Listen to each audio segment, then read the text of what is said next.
All right, let's talk about big data. It's this term we hear all the time, right? It's sold to us as this ultimate game changer for any business. But what happens when you actually put that to the test? Especially when we're talking about the small and medium-sized businesses. The ones that are really the backbone of the whole economy. I mean, think about it. In today's world, it doesn't matter if you're a brand new startup or a beloved local shop. The market is moving so fast that if you're standing still, you're actually falling behind. So everybody is looking for that edge, that secret weapon, to help them not just get by, but to really succeed. And for the better part of a decade, big data has been pitched as exactly that secret weapon. The promise is huge, right? That if you can just wrangle all this information, you can make smarter calls, see the future, and just crush the competition. But here's the real question. Does that promise actually hold up for everyone? And look, this isn't just marketing hype from some tech giant. Academics and researchers are all over this. They talk about something called big data capabilities, or BDCs for short. And that's just a fancy way of saying how good a company is at grabbing, handling, and actually using tons of data. They see it as this critical tool for dealing with, well, the chaos of the modern business world. But, it's one thing to talk about all this potential in theory. It's a whole other thing to see if it actually works out there, in the real world, under pressure. So that's what a brand new study did. They decided to really dig in and find out if big data is the miracle cure it's so often cracked up to be. And they got really specific, which is what makes this so interesting. They went out and surveyed 300 operations managers.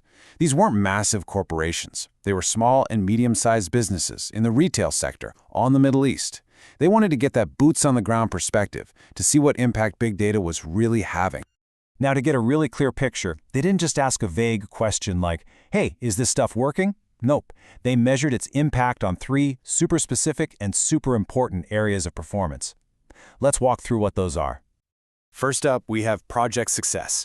I mean, this is the bread and butter, right?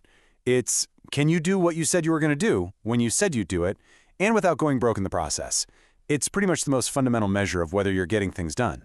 Second, there's business continuity. This is all about resilience. When things hit the fan, a supply chain collapses, the market takes a nosedive. Can your business take a punch? Can it stay standing and keep the lights on? That's continuity. And number 3 is sustainability. This is all about the long game. Is your business operating in a way that's good for the planet and for people? And let's be honest, in today's world, this is a huge deal for your reputation and ultimately your long-term survival.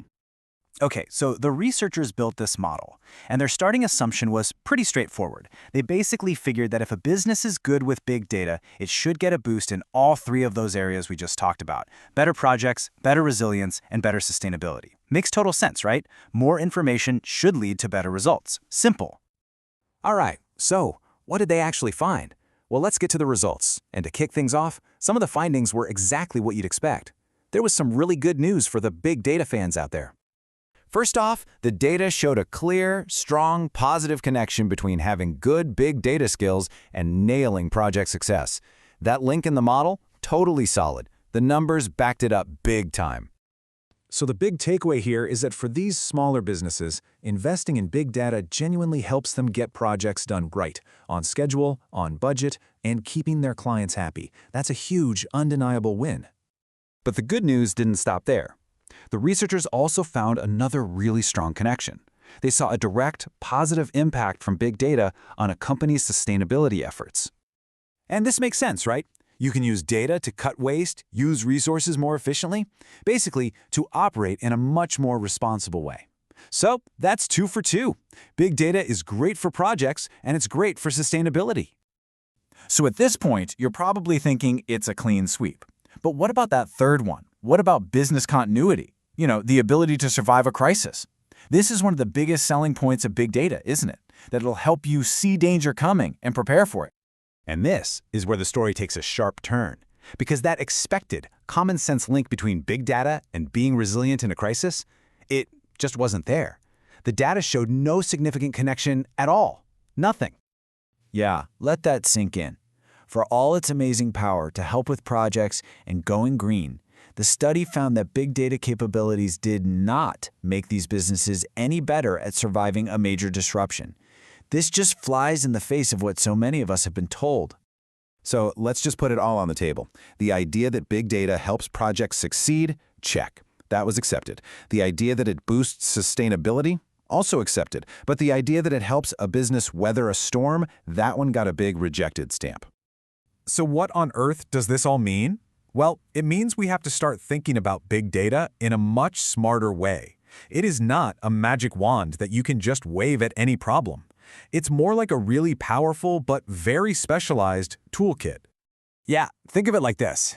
Big data is like a state-of-the-art precision torque wrench. It is absolutely brilliant for the job it was built for, tightening bolts, optimizing things you already understand, hitting specific targets. But if your whole workshop catches fire, you're not going to run in looking for a torque wrench. Surviving a crisis, it turns out, requires a completely different set of tools. So, what's the takeaway for anyone running a business?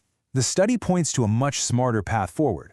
First, before you spend a dime, figure out why you need these tools. What specific problem are you trying to solve? Then, it's not enough to just have the data. You need to build a team culture that actually uses it. Train your people, trust them to act on what they find, and use your data to learn from the past, not just try to predict the future. Look, what this research really does is it forces us to be more strategic. The question isn't should we use big data anymore. The real question is how should we use it? So I'll leave you with this. Knowing its incredible strengths, but also knowing its surprising blind spot, how are you going to use the big data toolkit in your business?